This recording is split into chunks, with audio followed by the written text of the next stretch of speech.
ప్రభువైన యేసుక్రీస్తు నామంలో అందరికీ హృదయపూర్వక వందనములండి. సంఖ్యాకాండము 31వ అధ్యాయము.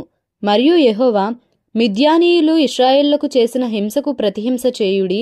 తరువాత నీవు నీ స్వజనుల యొద్దకు చేర్చబడుదువని మోషేకు సెలవీయగా, మోషే ప్రజలతో, మీలో కొందరు యుద్ధ సన్నద్ధులై మిద్యానీయుల మీదికి పోయి మిద్యానీయులకు యెహోవా విధించిన ప్రతిదండన చేయునట్లు ఇశ్రాయేలు గోత్రములన్నిటిలోనూ ప్రతి గోత్రములో నుండి 1000 మందిని ఆ యుద్ధమునకు పంపవలెనెను.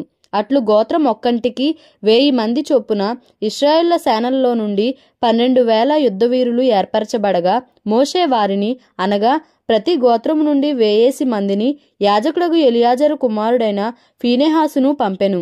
అతని చేతిలోని పరిశుద్ధమైన ఉపకరణములను ఊదుటకు బూరలను యుద్ధమునకు పంపెను.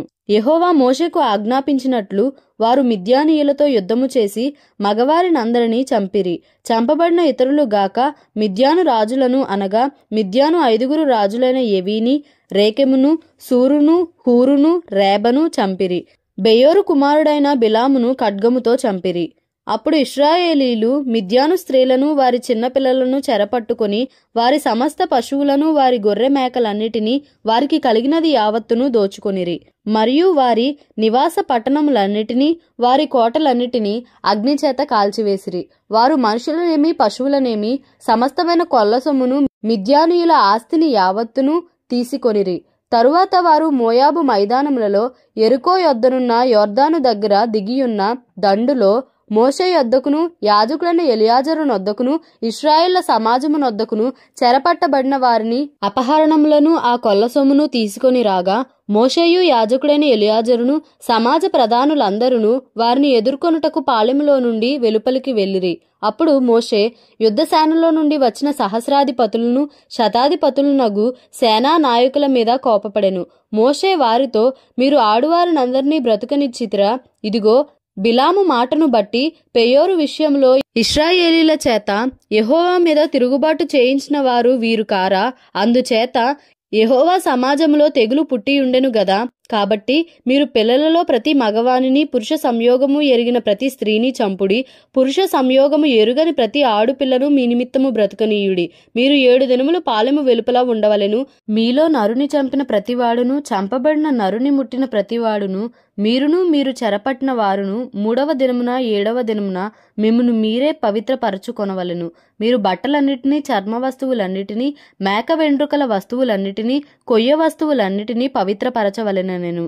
అప్పుడు యాజకుడగు ఎలియాజరు యుద్ధంనకు పోయిన సైనికులతో, యెహోవా మోషేకు ఆజ్ఞాపించిన విధి ఏదనగా, మీరు బంగారును, వెండిని, ఇత్తడిని, ఇనుమును, తగరమును, సీసమును అనగా అగ్నిచేత చెడని సమస్త వస్తువులను మాత్రము అగ్నిలో వేసి తీయవలెను. అప్పుడు అవి పవిత్రమగును. అయితే పాప పరిహార జలము చేతను వాటిని పవిత్రపరచవలెను. అగ్నిచేత చెడునట్టి ప్రతి వస్తువును నీళ్లలో వేసి తీయవలెను.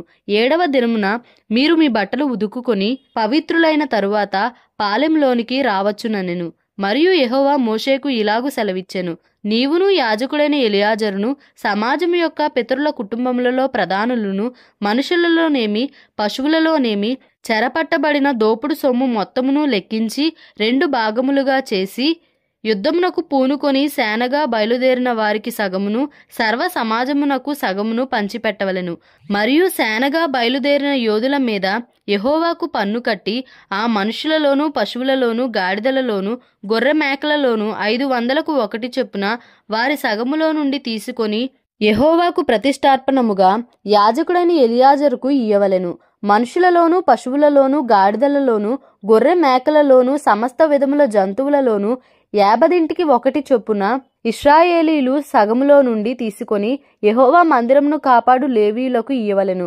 యెహోవా మోషేకు ఆజ్ఞాపించినట్లు మోషేయు యాజకుడైన ఎలియాజరును చేసిరి. ఆ దోపుడు సొమ్ము అనగా ఆ సైనికులు కొల్లబెట్టిన సొమ్ములో మిగిలినది 6,75,000 గొర్రె మేకలను, 72,000 పశువులను, 61,000 గాడిదలను, 32,000 మంది పురుష సంయోగం మెరుగని స్త్రీలను, అందులో అరవంతు అనగా సైన్యముగా పోయిన వారి వంతు గొర్రె మేకల లెక్క ఎంతనగా 3,37,500. ఆ గొర్రె మేకలలో యెహోవాకు చెల్లవలసిన పన్ను 675. ఆ పశువులు 36,000. వాటిలో యెహోవా పన్ను 72. ఆ గాడిదలు 30,500. వాటిలో యెహోవా పన్ను 61. మనుషులు 16,000 మంది. వారిలో యెహోవా పన్ను 32. యెహోవా మోషేకు ఆజ్ఞాపించినట్లు మోషే పన్నును అనగా యెహోవాకు చెల్లవలసిన ప్రతిష్టార్పణమును యాజకుడైన ఎలియాజరునికి ఇచ్చెను. సైనికుల యొద్ద మోషే తీసుకొని ఇశ్రాయేళ్లకిచ్చిన సగము నుండి లేవీయులకిచ్చెను. 3,37,500 గొర్రెమేకలను, 36,000 గోవులను, 30,500 గాడిదలను, 16,000 మంది మనుషులను సమాజమునకు కలిగిన సగమై ఉండగా మోషే ఇశ్రాయేళ్లకు వచ్చిన ఆ సగము నుండి మనుషులలోను జంతువులలోను 50 ఒకటి చొప్పున తీసి యెహోవా మోషేకు ఆజ్ఞాపించినట్లు యెహోవా మందిరమును కాపాడు లేవీయులకిచ్చెను. అప్పుడు సేనా సహస్రముల నియామకులు అనగా సహస్రాధిపతులను శతాధిపతులను మోషే యొద్దకు వచ్చి, నీ సేవకులమైన మేము మా చేతి క్రిందనున్న యోధులను లెక్కించి మొత్తము చేసితిమి. మాలో ఒక్కడైనను మొత్తమునకు తక్కువ కాలేదు. కాబట్టి యెహోవా సన్నిధిని మా నిమిత్తము ప్రాయశ్చిత్తము కలుగునట్లు మేము మాలో ప్రతి మనుషునికి దొరికిన బంగారు నగలను, గొలుసులను, కడియములను, ఉంగరములను, పోగులను, పతకములను యెహోవాకు అర్పణముగా తెచ్చియున్నామని చెప్పగా మోషేయు యాజకుడైన ఎలియాజరు నగలుగా చేయబడిన ఆ బంగారును వారి యొద్ద తీసుకొనిరి. సహస్రాధిపతులను శతాధిపతులను ప్రతిష్టార్పణముగా యెహోవాకు అర్పించిన బంగారం అంతయు 16,750 తులములు. ఆ సైనికులలో ప్రతివాడును తన మట్టుకు తాను కొల్లసొమ్ము తెచ్చుకుని ఉండెను. అప్పుడు మోషేయు యాజకుడైన ఎలియాజరును సహస్రాధిపతుల యొద్ద నుండి శతాధిపతుల యొద్ద నుండి ఆ బంగారును తీసుకొని యెహోవా సన్నిధిని ఇశ్రాయేలీలకు జ్ఞాపకార్థముగా ప్రత్యక్షపు గుడారమున ఉంచిరి. సంఖ్యాకాండము 32వ అధ్యాయము. రూబేనీయులకును గాదీయులకును అతి విస్తారమైన మందలుండెను గనుక యాజరు ప్రదేశమును గిలాదు ప్రదేశమును మందలకు తగిన స్థలమని తెలుసుకొని వారు వచ్చి మోషేను యాజకుడగు ఎలియాజరును సమాజ ప్రధానులతో అతారోతు, దీబోను, యాజరు, నిమ్రా, హెష్బోను, ఏలాలే, షెబాము, నెబో, బెయోను అను స్థలములు అనగా ఇశ్రాయేలుల సమాజము ఎదుట యెహోవా జయించిన దేశము మందలకు తగిన ప్రదేశము. నీ సేవకులమైన మాకు మందలు కలవు. కాబట్టి మా ఎడల నీకు కటాక్షము కలిగిన ఎడల మమ్మను యొర్దాను అద్దరికి దాటింపక నీ దాసులమైన మాకు ఈ దేశమును స్వాస్థ్యముగా ఇమ్మనగా మోషే గాదీయులతోనూ రూబేనీయులతోనూ, మీ సహోదరులు యుద్ధమునకు పోవుచుండగా మీరు ఇక్కడ కూర్చుండవచ్చునా? యెహోవా ఇశ్రాయేలులకిచ్చిన దేశమునకు వారు వెళ్ళకయుండునట్లు మీరేల వారి హృదయములను అధైర్యపరచుదురు.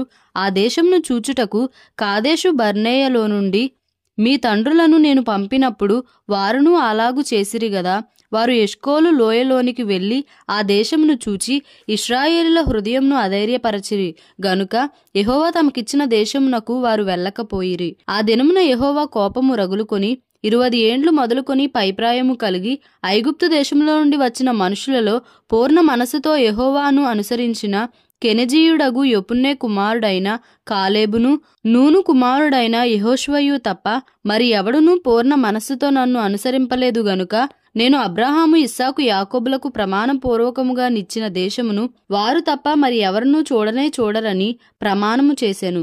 అప్పుడు యెహోవా కోపము ఇశ్రాయేలు మీద రగులుకొనగా యెహోవా దృష్టికి చెడునడత నడిచిన ఆ తరము వారందరూ నశించు వరకు అరణ్యములో 40 ఏండ్లు ఆయన వారిని తిరుగులాడ చేసెను. ఇప్పుడు ఇశ్రాయేలీయుల ఎడల యెహోవాకు కోపము మరి ఎక్కువగా పుట్టించినట్లుగా ఆ పాపుల సంతానమైన మీరు మీ తండ్రులకు ప్రతిగా బయలుదేరియున్నారు. మీరు ఆయనను అనుసరింపక వెనుకకు మళ్ళిన ఎడల ఆయన ఈ అరణ్యములో జనులను ఇంకా నిలువ చేయును. అట్లు మీరు ఈ సర్వజనమును నశింపచేసెదరనెను. అందుకు వారు అతని యొద్దకు వచ్చి, మేము ఇక్కడ మా మందల కొరకు దొడ్లను, మా పిల్లల కొరకు పురములను కట్టుకొందుము. ఇశ్రాయేలీలను వారి వారి స్థలములకు చేర్చు వరకు మేము వారి ముందర యుద్ధమునకు సిద్ధపడి సాగుదుము. అయితే మా పిల్లలు ఈ దేశ నివాసుల భయము చేత ప్రాకారము గల పురములలో నివసింపవలెను. ఇశ్రాయేలులో ప్రతి వాడును తన తన స్వాస్థ్యమును పొందు వరకు మా ఇండ్లకు తిరిగి రాము. తూర్పు దిక్కున యొర్దాను యువతల మాకు స్వాస్థ్యము దొరికెను గనుక యొర్దాను అవతల దూరముగా వారితో స్వాస్థ్యము పొందమనిరి.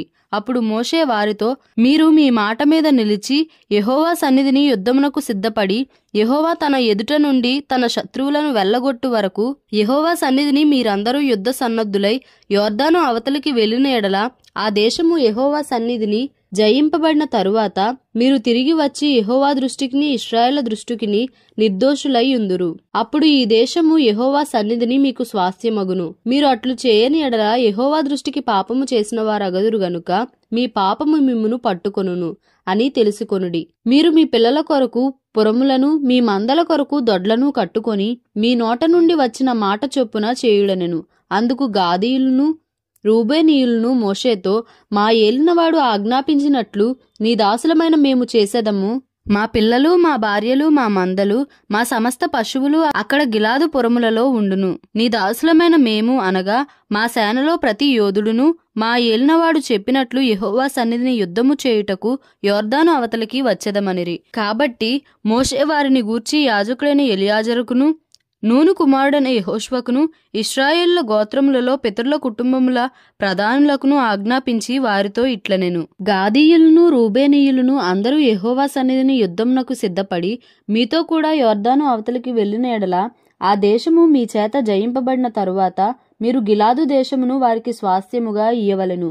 అయితే వారు మీతో కలిసి యోధులై ఆవలికి వెళ్ళని ఎడల వారు కనాను దేశమందే మీ మధ్యను స్వాస్థ్యములను పొందుదురనగా గాదీయులను రూబేనీయులను యెహోవా నీ దాసులమైన మాతో చెప్పినట్లే చేసేదము.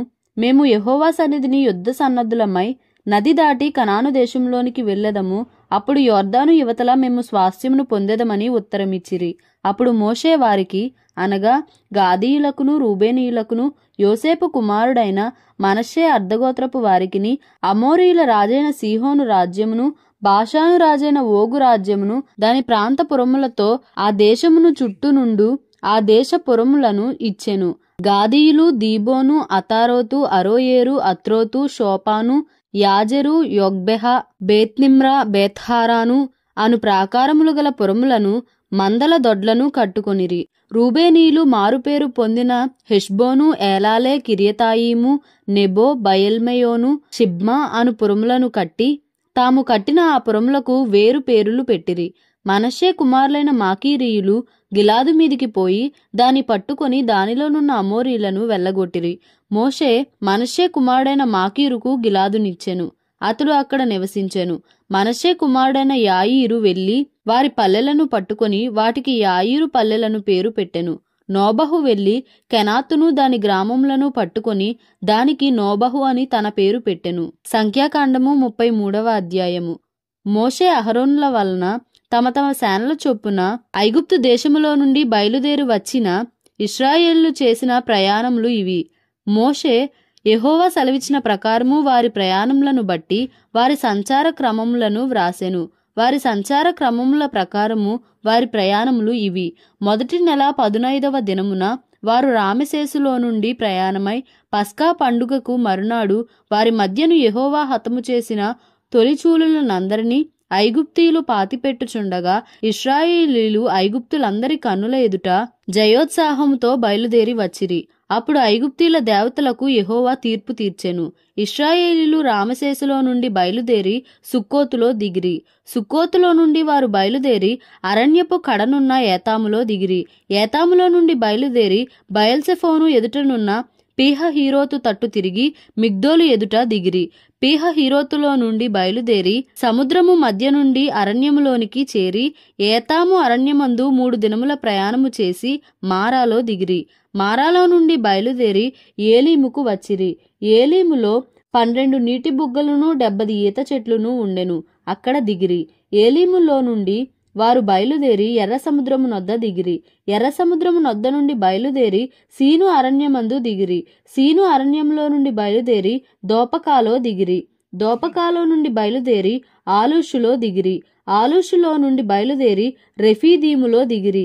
అక్కడ జనులు త్రాగుటకై నీళ్లు లేకపోయెను. రెఫీదీములో నుండి బయలుదేరి సీనాయి అరణ్యమందు దిగిరి. సీనాయి అరణ్యము నుండి బయలుదేరి కిబ్రోతు హత్తావాలో దిగిరి. కిబ్రోతు హత్తావాలో నుండి బయలుదేరి హజేరోతులో దిగిరి. హజేరోతులో నుండి బయలుదేరి రిత్మాలో దిగిరి. రిత్మాలో నుండి బయలుదేరి రిమ్మోను పారెసులో దిగిరి. రిమ్మోను పారెసులో నుండి బయలుదేరి లిబ్నాలో దిగిరి. లిబ్నాలో నుండి బయలుదేరి రీసాలో దిగిరి. రీసాలో నుండి బయలుదేరి కెహేలాతాలో దిగిరి. కెహేలాతాలో నుండి బయలుదేరి షాపెరు కొండనొద్ద దిగిరి. షాపెరు కొండనొద్ద నుండి బయలుదేరి హరాదాలో దిగిరి. హరాదాలో నుండి బయలుదేరి మకెలోతులో దిగిరి. మకెలోతులో నుండి బయలుదేరి తాహతులో దిగిరి. తాహతులో నుండి బయలుదేరి తారహులో దిగిరి. తారహులో నుండి బయలుదేరి మిత్కాలో దిగిరి. మిత్కాలో నుండి బయలుదేరి హష్మోనాలో దిగిరి. హష్మోనాలో నుండి బయలుదేరి మొసేరోతులో దిగిరి. మొసేరోతులో నుండి బయలుదేరి బెనేయాకానులో దిగిరి. బెనేయాకానులో నుండి బయలుదేరి హోర్ హగ్గిద్గాదులో దిగిరి. హోర్ హగ్గిద్గాదులో నుండి బయలుదేరి యొద్బాతాలో దిగిరి. యొద్బాతాలో నుండి బయలుదేరి ఎబ్రోనాలో దిగిరి. ఎబ్రోనాలో నుండి బయలుదేరి ఎసోన్గెబెరులో దిగిరి. ఎసోన్గెబెరులో నుండి బయలుదేరి కాదేశు అనబడిన సీను అరణ్యంలో దిగిరి. కాదేశులో నుండి బయలుదేరి ఎదోము దేశము కడనున్న హోరు కొండ దగ్గర దిగిరి. యెహోవా సెలవిచ్చిన ప్రకారము యాజకుడైన అహరోను హోరు కొండనెక్కి ఇశ్రాయేలీయులు ఐగుప్తు దేశములో నుండి బయలుదేరి వచ్చిన 40వ సంవత్సరమున 5వ నెల మొదటి దినమున అక్కడ మృతి నొందెను. అహరోను 123 ఏండ్ల ఈడు గలవాడై హోరు కొండ మీద మృతి నొందెను. అప్పుడు దక్షిణ దిక్కున కనాను దేశమందు నివసించిన అరాదు రాజైన కనానీయుడు ఇశ్రాయేలు వచ్చిన సంగతి వినెను. వారు హోరు కొండ నుండి బయలుదేరి సల్మానాలో దిగిరి. సల్మానాలో నుండి బయలుదేరి పూనోనులో దిగిరి. పూనోనులో నుండి బయలుదేరి ఓబోతులో దిగిరి. ఓబోతులో నుండి బయలుదేరి మోయాబు పొలిమేర యొద్దనున్న ఈయే అబారిములో దిగిరి. ఈయే అబారిములో నుండి బయలుదేరి దీబోను గాదులో దిగిరి. దీబోను గాదులో నుండి బయలుదేరి అల్మోను దిబ్లతాయిములో దిగిరి. అల్మోను దిబ్లాతాయిములో నుండి బయలుదేరి నెబో ఎదుటి అబారీము కొండలలో దిగిరి.